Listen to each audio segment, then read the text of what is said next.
Har du tid at snakke med mig 5 minutter? Eller? Jeg kan vente med det. Hvem er det? Det er mig. Kan Sissel snakke med dig, fordi jeg er alene? Okay, Hun kommer tilbage med 5 minutter, så kan du snakke igen. Jeg kan godt. Jeg vil høre det. Det er op til dig, du kan bare vente. Okay, tak. Godt at se dig. Det er bare...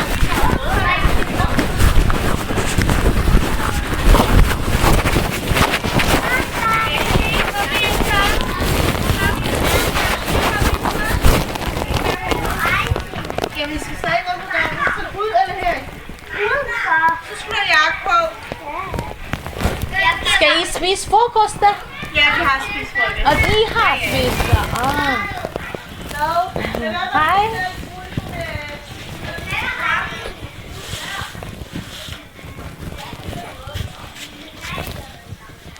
Hvem er du? Kan du ikke huske mig? Jeg har ikke set dig. Nej, jeg har ikke set dig før. Er du nyflyt? Jeg har sagt en telefonkarten. Hun er så nysgerrig. Hej. Så kan jeg bare lige have venlig når jeg springer den. Og så du skal hele tiden åbne her på grund af, så du skal åbne der, og så skal den til hov til svømmefra.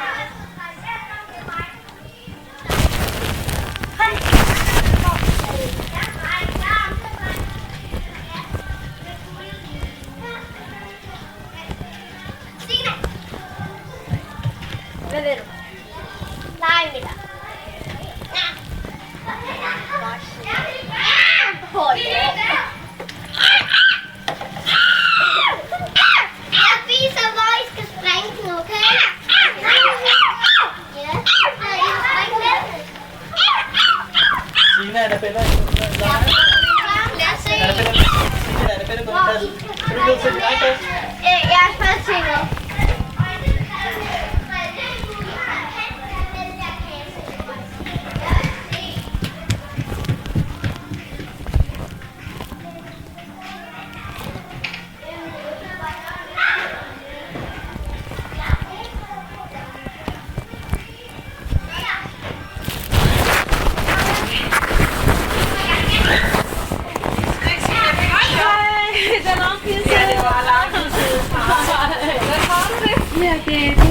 Det er okay. Skal vi lige finde et sted, vi kan snakke sammen stille og roligt? Ja.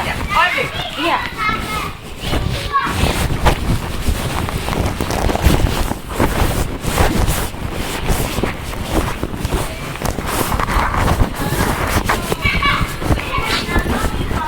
Nå, skal du se, vi kan lige sidde inde og gøre det. Jeg har fået noget nyhed til dig.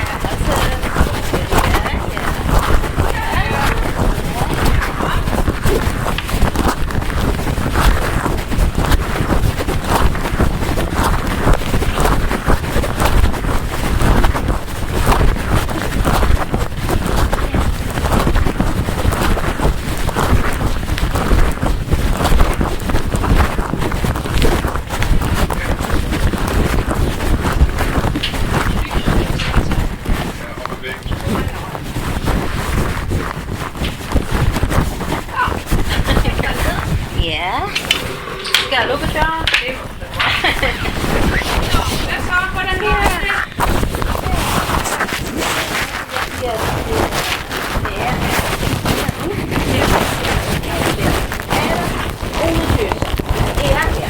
Okay. Jeg er ikke sekretær også. Alle undersøger med politi. Nej, overhovedet ikke. Vi har snakket og rapporter med politisagen. Efter det er de hele rapporter, og snakker om, hvordan de skriver rapporter. Så er der ikke. Ja, det siger jeg. Det var dejligt. Ja, det er nyhed. Det er godt nyhed. Det er godt. Ja, jeg er godt glad. Ja. Og så jeg vil gerne at ved, at måske jeg skal snakke med kommuner om hjemgivelse eller andre efterplanning. Men nu jeg vil gerne spørge om, hvis I også og kommuner giver hjemgivelser. Jeg vil gerne også komme her tilbage. Ja. Er det muligt, at skal jeg vente i lang tid, eller hvordan Altså det er jo noget, kontoret kan hjælpe med. Det, jeg ved ikke, om Okay. det kan jeg finde ud af bagefter. Jeg kan finde ud af det. Ja, det er ikke vigtigt for mig. Jeg vil gerne høre, at hvordan Oscar bliver anbragt i april måned til før sommerferie.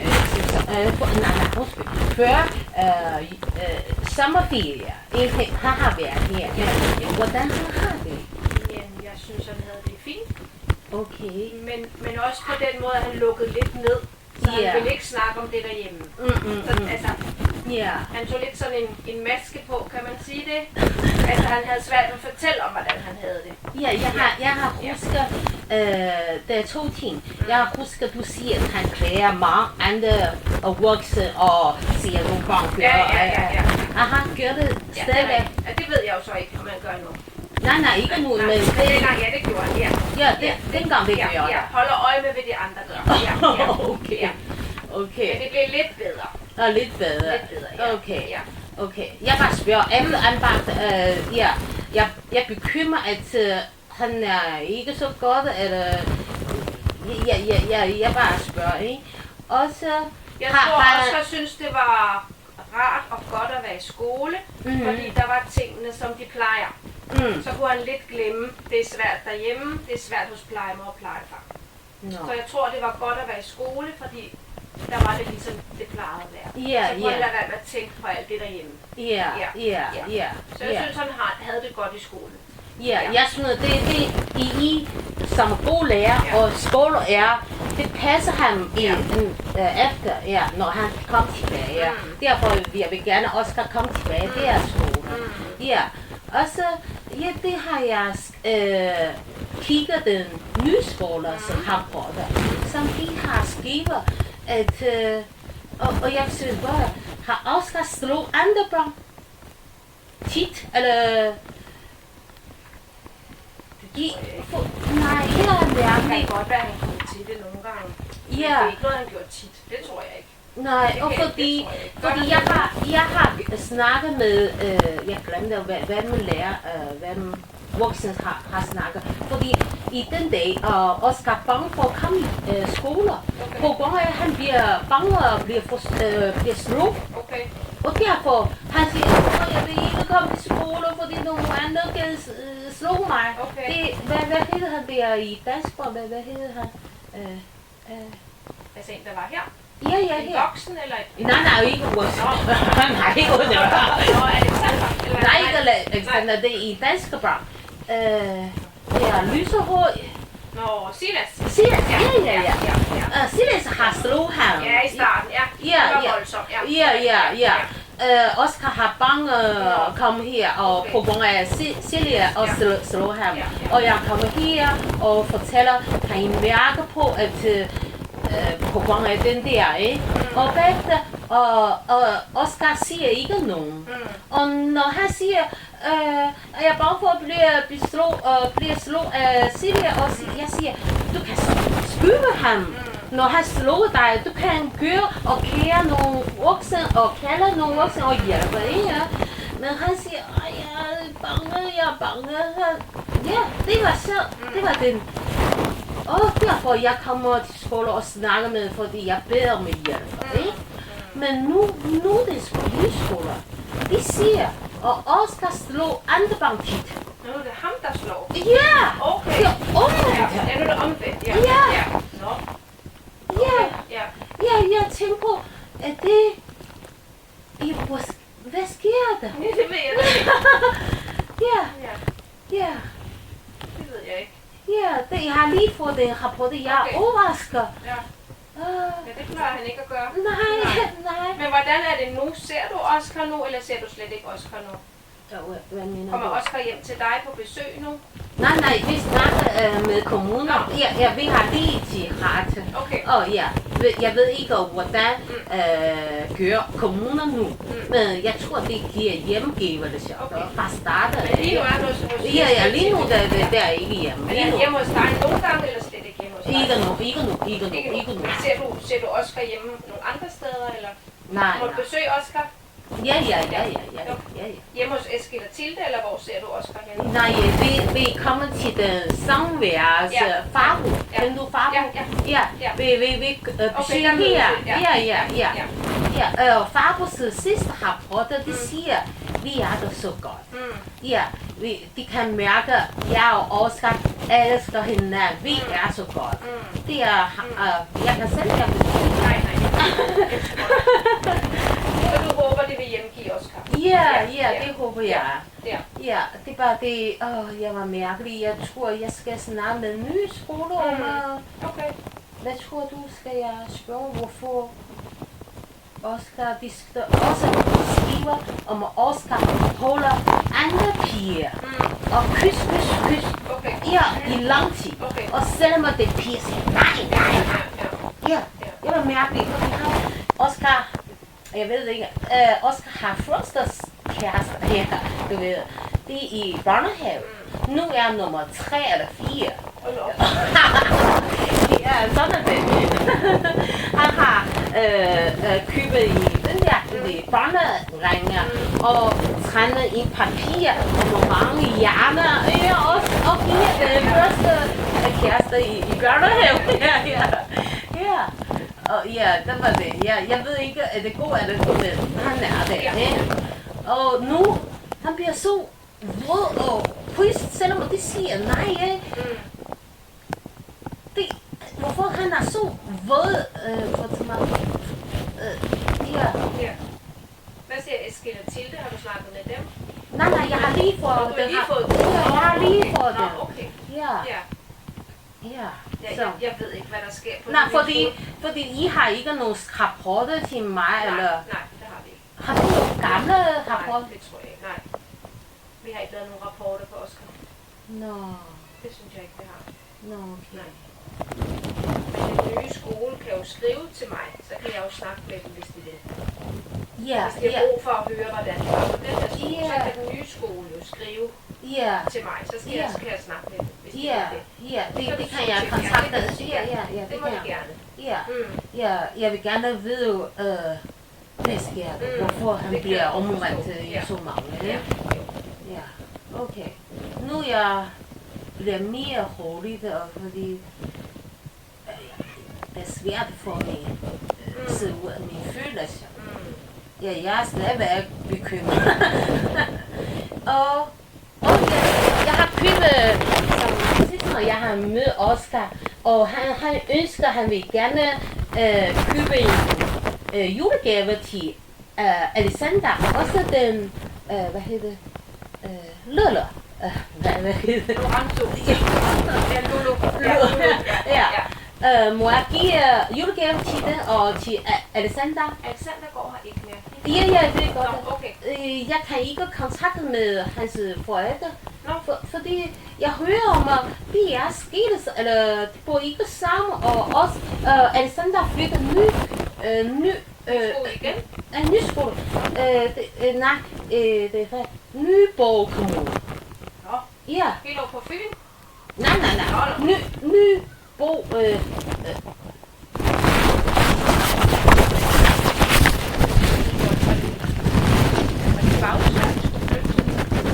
Ja. Nej.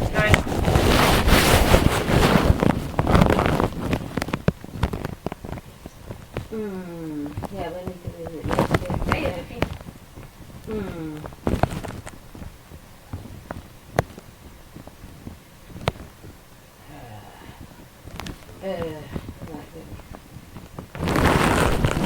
Nyborg. Hvor er det der? Ja, han byggede til Nyborg Kommune, men jeg ved ikke. Nej, det ved jeg heller ikke. Nå. Så mor og far bor ikke sammen mere? Nej, okay. Jeg ved ikke rigtigt, men jeg kan ikke snakke med dem for alle sammen, for vi kan sige ikke? Jo. Ja. Så du hører ikke noget fra dem mere? Nej, fordi jeg vil gerne bare give en ny julegave. Ja. Nå, jeg vidste ikke, han var på. Hvor kan jeg finde det? Det ved jeg ikke. Du har ikke deres telefonnummer, eller? Nej, jeg har haft det. Men det er lukket. Okay. Det er du ikke. Nå. Ja. Det ved jeg. Jeg ved det ikke. Skal jeg spørge kommuner eller hvad? Eller? Det må du vel ikke sige til dig. Tror du det? Jeg ved det ikke. Jeg ved det ikke. Nå. Nå, det vidste jeg ikke, han var flyttet. Nå. Okay. Det bliver desværre. Ja, det bliver lidt svært. Ja. Nå, det var da sødt, han tænkte på at give dem en gave. Ja. Også, jeg har købt 2 gaver. En til den, hvor jeg giver den til. Jeg ved ikke, om det er her i dag. Nå. Vi kan prøve at se. Ja. Okay. Så kunne vi bare godt snakke. Og ja. Det har det fint, at jeg bliver lidt rolig. Ja.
klasse, som han var før.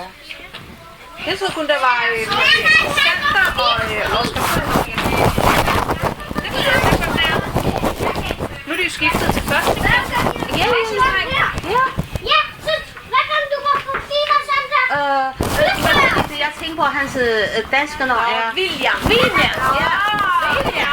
Så kommer den der vej igen. William.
本书。Mas namin lit. Mula tolong lah bagi dia alam. Ya, bukan ini lah saya sendiri orang. Ya, ya, very ya. Ya. It's only you understand, right? Okay, so. Very good. Der var også meget skrald i dag. Yeah. 我想有一个礼物给你，你知道吗？奥斯卡呢想给你一个礼物，作为新年礼物，因为他很久不见你了。你能听懂中文吗？能听懂啊。现在我就给你礼物啊。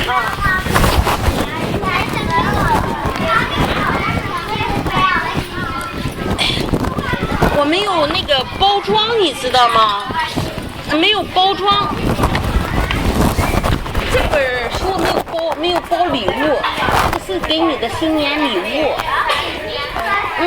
有点吧。然后我想问你一个问题啊，就是奥斯卡和你以前在一起的时候，他有没有掐你啊，或者打你啊，或者那什么的？没有，他从来没有打过你是吗？掐你呢？就比如说掐你。没有，他有没有掐其他好小朋友啊？不知道，但是他没有掐你是吧？你也没看到他掐别人是吗？看到吗？没有，他从来没有打过别人是吗？哦，你没有看到。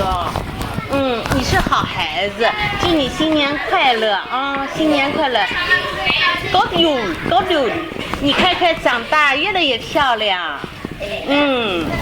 以后那个奥斯卡还会回到这个学校的，他会继续和你一起玩儿，他会回来的。你也欢迎你以后到我们家，好吗？Welcome to me, yeah, office, Oscar. Yeah, good, excited. 呀，你可以走了，谢谢你啊，谢谢你。Ja, jeg skal gå. Tak for i dag. Jeg hilser også, når du snakker med ham. Ja. Ha' det godt.